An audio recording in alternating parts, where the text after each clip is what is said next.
Amici sportivi, ben ritrovati per questo nuovo appuntamento con il calcio amatoriale qui al Lemon Time, ma soprattutto alla birreria Pizzeria Lemon di Fagagna. Ovviamente siamo pronti per parlare come sempre di calcio amatoriale e lo faremo insieme a un graditissimo ospite che ha mantenuto la promessa, vale a dire il presidente della Lega Calcio Friuli Collinare, Corrado Lunetta. Presidente, grazie.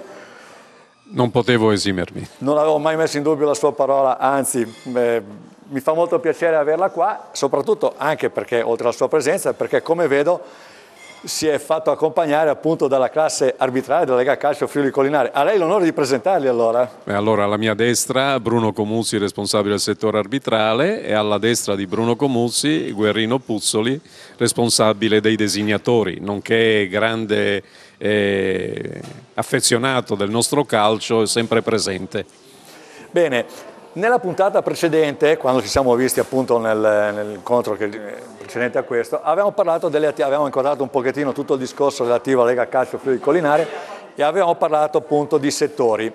Avevamo toccato con gli altri ospiti che, se le vogliamo ricordare... Sì, abbiamo gli ospiti della puntata, erano Roberto Valerio, responsabile degli osservatori speciali di Lega, e Daniele Tonino, responsabile del settore attività, che salutiamo ovviamente cordialmente. Bene, avevamo appunto toccato il settore attività, questa sera tocchiamo proprio il settore arbitrale. Abbiamo i massimi esponenti? Certo, abbiamo i massimi esponenti che appunto danno sempre tanto tempo a questo settore, si producono in tutto quello che può essere utile per migliorarlo. Benissimo, allora adesso di solito loro fischiano, li facciamo parlare. Bruno Comuzzi, appunto il responsabile del settore arbitrale. Innanzitutto, che cosa fa, qual è il suo ruolo e quali sono le criticità? Ma il mio ruolo, assieme ai miei collaboratori, è quello di organizzare tutte le designazioni, le gare, le partite, e poi quello di coordinare, diciamo, i vari settori all'interno del settore arbitrale, che sono la consulta, che sono, come si diceva prima, i designatori, che sono i formatori. Posso dire con orgoglio, parlando di designazioni, che lo scorso anno noi abbiamo dato inizio a 6.298 gare, di questa nessuna non è andata a buca, e qui ringrazio soprattutto i miei collaboratori, a cui presente Guerrino Puzzoli. Sì, ricordiamo che se non vado errato avete circa, sulle squadre affiliate alla Lega Calcio Friuli Collinare dovrebbero essere, avevamo parlato nella puntata precedente, circa 270 squadre, più ovviamente il campionato carnico che partirà a maggio, quindi vale a dire tra un mese e poco più. Quindi veramente tantissime partite. Mediamente, così numericamente parlando, quante alla settimana? Mediamente ne abbiamo 135 durante i mesi invernali, diciamo da ottobre fino a maggio. Poi, come ha detto lei, abbiamo il campionato carnico, che abbiamo 14 partite alla settimana, in più nel periodo estivo, chiamiamolo così, abbiamo diversi tornei a cui noi arbitriamo, soprattutto abbiamo tornei molto importanti che vi chiedono praticamente l'ausilio. Diciamo delle forti numeri per poter arbitrare questi tornei. Bene, a fronte di tantissime partite, questi numeri veramente fanno paura, me lo lasci dire, e onore a voi che seguite tutto quanto, che ovviamente ci vorrà un criterio per designare gli arbitri, quindi esatto. Puzzoli, Guerrino, posso darti del tu innanzitutto? Certo. Tanto ben ritrovato Guerrino. Senti, il tuo compito, tu sei designatore degli arbitri, quindi il tuo compito lo lascio dire a te. Allora, il mio compito è quello di coordinare un pool di colleghi, designatori, che settimanalmente... bravo, sono un po' anche... È il fischietto, sei abituato a fischiare? L'hai detto giusto. Designano nelle varie discipline i nostri campionati. Bene, ma diciamo, designare un arbitro non è che si alza il telefono, si manda la mail, perché adesso ormai funziona tutto quanto a mail o SMS, presentati su quel campo a quell'ora. ci saranno ovviamente dei criteri da seguire. Certo. Quali sono questi criteri? È un argomento che diciamo che interessa, nonostante le categorie amatoriali, ok, però penso che sia comune dalla Serie A fino ai bambinetti. Certo. Allora, noi abbiamo nelle varie discipline, no? Che fa calcio 11, calcio 5 e over. Certamente ci sono delle fasi di designazione, cioè cosa significa? Ci sono nelle criticità delle certe partite i designatori, i collaboratori, su mia indicazione, e designano l'arbitro e anche nell'importanza e nella criticità, ripeto, della gara stessa, perché, ripeto, non è facile, bisogna essere a conoscenza certamente, che squadre che si va, esatto. Quindi conoscere anche le squadre che si vanno ad affrontare. Certo. Senti, una curiosità mia, ma penso anche di chi ci segue da casa: un'ora prima, mezz'ora prima della gara, l'arbitro designato da forfait per motivi personali salta la partita oppure? Assolutamente no. Chiama il sottoscritto, io ho un telefono che mi è stato dato in dotazione dalla Lega Calcio, è 24/24. Deve essere reperibile. Nel momento che l'arbitro, o per vari motivi, mi dà forfait, è compito mio rintracciare nella zona di pertinenza dove si svolge la gara a reperire un collega di riserva o a disposizione. Quindi un compito, diciamo, fuori dal rettangolo di gioco, perché tu eri abituato ad arbitrare fuori dal rettangolo di gioco, sì, però sicuramente molto, molto importante, perché è la base, senza l'arbitro non si va avanti. Certo. Io vorrei chiedere a Bruno Comuzzi, durante il suo mandato, se non vado errato, mi corregga se sbaglio, dovrebbe scadere, cioè la vostra carica dura quanto il direttivo, 3 anni. 3 anni come il direttivo. Quindi si parlerà di elezioni, se non vado errato, a fine stagione, luglio? Sì, dico bene. Il 5 luglio. Parleremo anche di questo poi, lo faremo anche col presidente Corrado Lunetta. La mia domanda è questa: durante il suo mandato è cresciuto il numero dei cartellini degli arbitri, ha già inteso la mia domanda? Vale a dire, è stato introdotto l'utilizzo del cartellino verde. Io ne ho parlato diverse volte con chi vi ha preceduto, ovviamente parliamo di giocatori, è un argomento molto interessante, però io vorrei che la mia domanda è: come è nato, perché è nato e le società come lo hanno accettato? Perché sicuramente avrete avuto anche voi un riscontro, positivo o negativo che sia, ma avrete fatto le vostre considerazioni. Posso dire che come consiglio direttivo ci dibattevamo da molti anni per avere questo strumento, che secondo me, dal mio punto di vista, è uno strumento eccezionale, cioè consente all'arbitro di espellere il giocatore col cartellino verde, avendola dopo il doppio giallo. Quindi sì, io l'ho spiegato, però diciamo che non penalizza. Tecnicamente è una cosa matematica, doppio giallo verde, è automatica, cioè non ci sono altre possibilità. Questo fa sì che delle volte l'arbitro è molto restio a estrarre il secondo giallo in diverse occasioni, lo vediamo anche su altri campi, e questo a noi ci consente di dare la possibilità all'arbitro di essere molto più tranquillo nell'estrarre questo secondo giallo, anche perché cosa comporta il cartellino verde? Il cartellino verde comporta che la squadra cui è stato espulso il giocatore può reintegrarlo subito. Quindi in poche parole la penalizzazione cade esclusivamente sul giocatore, però non penalizza più di tanto la squadra. Esatto, anche questo.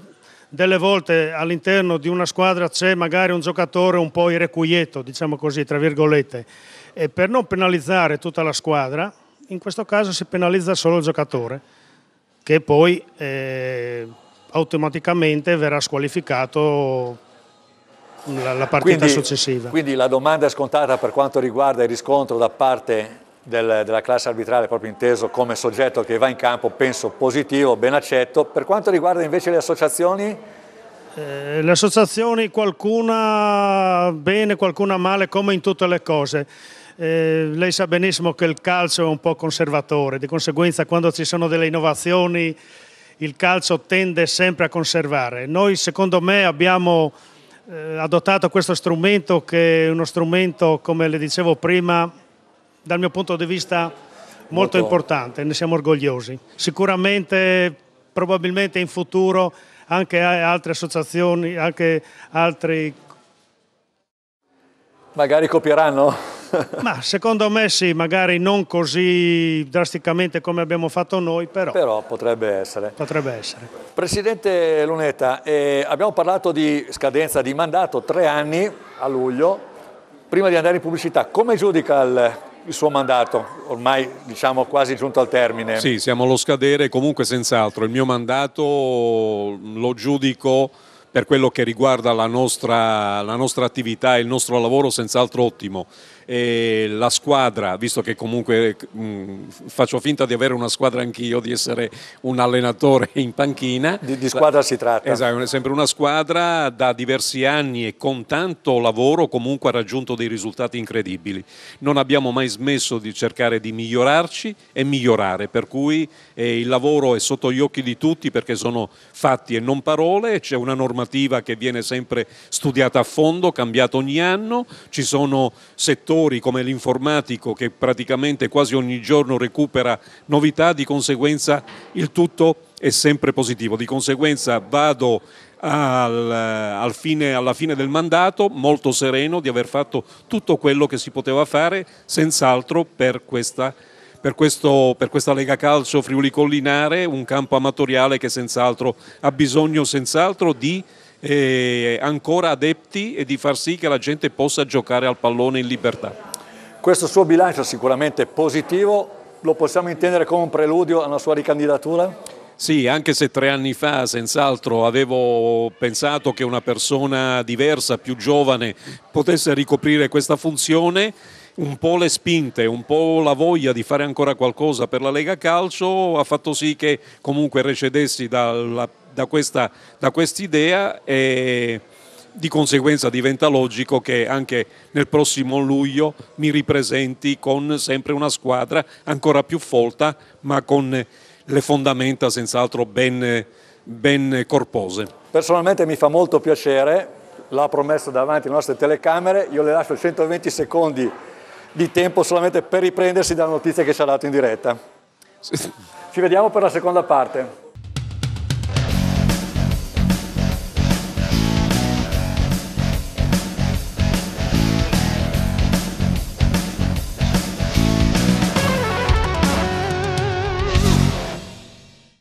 Di nuovo insieme per la seconda parte delle Montagne, continuiamo ovviamente a parlare di calcio amatoriale insieme ai nostri ospiti. Corrado Lunetta, presidente della Lega Calcio Friuli Collinare. Presidente, nella vostra attività calcistica, che ha moltissimo risalto, la Coppa Disciplina, che è un po' il vostro fiore all'occhiello, che riassume proprio lo spirito agonistico a livello giochiamo per divertirci. Vogliamo spendere qualche parola in merito? Senz'altro, Coppa Disciplina e Fair Play sono 2 obiettivi che non abbiamo mai trascurato, e non abbiamo mai trascurato anche in forma diciamo pure concreta, inteso chi conquista le posizioni migliori in Coppa Disciplina è soggetto a riduzione alle iscrizioni del campionato, per cui questa è anche una cosa molto importante. Dicevo, lo spirito amatoriale necessariamente deve avere questi obiettivi, non si può pensare che ci siano delle azioni diverse da quelle che può essere il fair play e da quelle che possono essere delle condizioni ottimali per permettere a tutti di giocare, a prescindere anche dalla qualità dei vari tesserati. Ogni anno Coppa Disciplina e fair play trovano la collocazione nei nostri ambiti con appuntamenti regolari e trovano senz'altro molto ma molto successo. Quindi il vostro fiore all'occhiello per quanto riguarda appunto l'attività, questo fa sì che venga esaltato proprio lo spirito agonistico al meglio, senza andare a commettere falli o che. Invece a Bruno Comuzzi, che è responsabile, vi ricordo, del settore arbitrale della Lega Calcio Friuli Collinare, volevo chiedere, è possibile spendere 2 parole proprio relativamente alla Coppa Disciplina e intenderla come uno strumento che in più avete voi arbitri, classe arbitrale, per far sì che tutto quanto vada per il liscio, cioè una squadra che sa che esiste la Coppa Disciplina, tra virgolette, dovrebbe essere più corretta. La intendete anche come uno strumento in più per voi? Sì, lo intendiamo come uno strumento in più, anche perché sappiamo benissimo, oltre ai soldi che risparmiano quando uno ha vinto la Coppa Disciplina, c'è che noi nei nostri campionati, arrivando a pari merito, la Coppa Disciplina è penalizzante per chi ha più punti in Coppa Disciplina.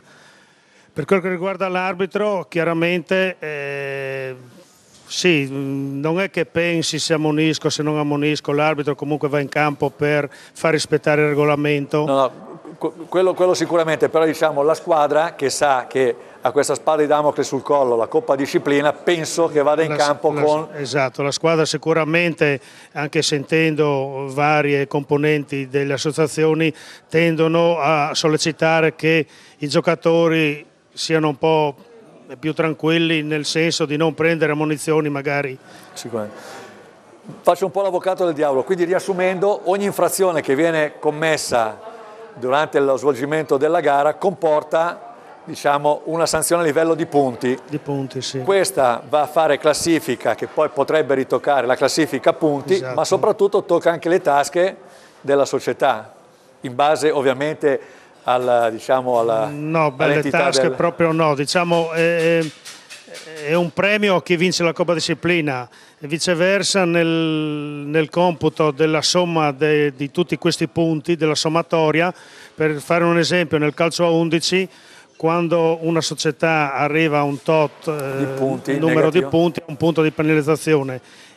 Per di più, arrivando a pari punti con un'altra squadra, potrebbe generare una mancata promozione o una retrocessione. Ecco. Questo è molto importante perché ricordiamo che nel calcio collinare la vittoria vale 2 punti. 2 punti, sì. E il pareggio vale 1, quindi venire penalizzati di un punto... Un punto è molto importante, sì, ai fini della classifica finale. Sicuramente. Un'altra domanda che le voglio fare è, sicuramente avrete affiliati arbitri che vengono dalla FIGC e arbitri, diciamo tra virgolette, fatti in casa, mi passi il termine. C'è differenza? Trovate differenza voi? No, non troviamo differenza. Come diceva lei, noi abbiamo arbitri che hanno calcato campi internazionali, abbiamo arbitri che provengono da altre federazioni e abbiamo arbitri che orgogliosamente, qui posso dire, provengono dal nostro settore formazione. E il nostro settore formazione, oltre che a formare l'arbitro a livello di regolamento, lo forma anche come dirigente di Lega Calcio, perché da noi l'arbitro è un dirigente della Lega Calcio. Quindi doppio incarico? Doppio incarico, sì. E di conseguenza, secondo noi, dico orgogliosamente, molti arbitri, soprattutto in età giovane, soprattutto negli ultimi corsi che noi facciamo 2 volte all'anno, anzi colgo l'occasione per anch'io, come nelle puntate precedenti ha fatto il mio collega, per sollecitare magari qualche nostro amico a venire da noi sul sito sito www.lcfc.it, trova nel settore modulistica, trova il modulo per iscriversi e di conseguenza noi facciamo 2 corsi annuali e questo potrebbe diventare un nostro collega. L'augurio ovviamente che anche tutto quanto vada a buon anche fine. Perché noi sì, è vero che siamo in 111 adesso, però sicuramente abbiamo bisogno sempre di maggior linfa, soprattutto di arbitri in età giovanile, perché noi diciamo al 50%, 50-60% siamo arbitri come me in età già matura. Ho capito. Guerino, tu hai fatto l'arbitro per tanti anni e lo so. Senti, una domanda personale, è più facile arbitrare o è più facile fare il designatore degli arbitri? È una domanda che richiede un attimino di valutazione perché... Certamente soddisfazione nell'arbitrare ne ho avute, e nel designare è la soddisfazione mia che mi seguono anche da parte del Presidente, del mio responsabile. Nelle mie difficoltà mi aiutano se ho delle problematiche o delle criticità. Attualmente posso dire che lo svolgo questo compito, questo incarico con soddisfazione, con gioia, posso dirlo. Beh, sicuramente è una cosa pagante. Senti, si parlava prima appunto di corsi, una cosa forse è sfuggita a me ma penso non sia stata detta. C'è un limite di età o perlomeno un'età minima per poter iscriversi a questi corsi arbitrali? Ovviamente la maggiore età. Certamente la maggiore età è... Ma limiti? Limiti non ce ne sono. Chiunque venga, basta che faccia il corso. No, chiunque venga. No, ovviamente uno deve facendo il avere la corso. passione, la volontà Sì. di poter, cioè il piacere di fare questo tipo di attività sportiva. Ripeto, non è facile, Non è però facile. deve avere la soddisfazione e il piacere di fare. Arbitri si nasce? No, si può anche diventare. Si può anche diventare. Certo, noi abbiamo la soddisfazione nel nostro settore, arbitri che hanno fatto i corsi, come diceva il mio responsabile Bruno, che hanno fatto i giocatori, fino a una certa età hanno smesso di fare giocatori e con mia soddisfazione ne trago le conclusioni. Ne conosciamo qualcuno in comune e sai a chi mi riferisco. Sì. Io vorrei tornare al Presidente. Presidente, una domanda molto diciamo importante. Voi avete un movimento di circa 9.000 tesserati, se non vado errato, uno più, uno meno, insomma i numeri. E secondo voi trovate il riscontro che meritate giustamente a livello visivo, non televisivo, a livello visivo? Cioè siete presi in considerazione dagli organi di stampa, dagli organi televisivi, radiofonici, oppure siete tra virgolette snobbati?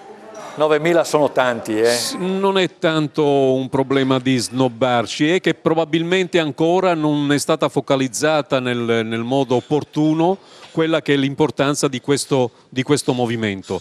Per cui c'è sempre ed è un grande lavoro del mio addetto stampa Paolo Comini, nonché vicepresidente, per far sì che tutte le notizie, tutte le comunicazioni partano comunque dalla Lega e siano rivolte a tutti, stampa, televisioni, radio, eccetera. Però non in tutte riusciamo a andare dentro, non abbiamo la stessa attenzione da parte di tutti, però questo qua comunque non ci esime dal percorrere sempre queste strade e cercare di risolvere sempre ottimalmente quello che può essere il nostro interesse, a far sì che questo movimento, che comunque è corposo, per come diceva anche lei prima, sia in regione e che possa anche superare i confini di questa regione. Molto bene. Bruno Comuzzi, un'ultima domanda, tornando un attimino al discorso del cartellino verde, ne abbiamo parlato prima. Voi sicuramente avrete analizzato, è partita l'idea, in quanto tempo avete messo per realizzare poi l'attuazione di questo cartellino? Cioè una stagione o avevate pensato già precedentemente, poi ovviamente vi sarete consultati con le varie associazioni? Dal momento in cui avete pensato, al momento in cui è stato esibito il primo cartellino verde? Era già da un po' di anni che noi ci pensavamo. Poi la decisione unanime del Consiglio è stata la decisione presa in un Consiglio il mese di giugno e poi a settembre siamo partiti. Però era già qualche anno che ci pensavamo, ecco. Molto bene, siamo proprio addirittura di arrivo, tantissimi sarebbero veramente gli argomenti da trattare perché la vostra Lega Calcio Fluicolinare veramente propone tantissimi argomenti da andare proprio a sondare, a capire, perché non tutti ovviamente li conosciamo. Io posso solamente ringraziarvi per la vostra presenza, sicuramente preziosa. Vi invito, perché no, sicuramente la prossima stagione, sempre comandati tra virgolette dal presidente Corrado Lunetta. Vi ringrazio veramente di essere stati con noi ospiti per ben 2 volte. Presidente, la ringrazio a nome mio e a nome ovviamente di tutta la redazione. Grazie, vi aspetto il prossimo anno, mi raccomando non mancate. Per quanto riguarda voi gentili telespettatori, come sempre appuntamento settimana prossima, stesso giorno, stesso orario. Restate sempre sul nostro canale, ricordate che se volete vivere lo sport FVG Sport Channel, voi mettete la passione, il resto poi ve lo diamo noi. Ciao e alla prossima!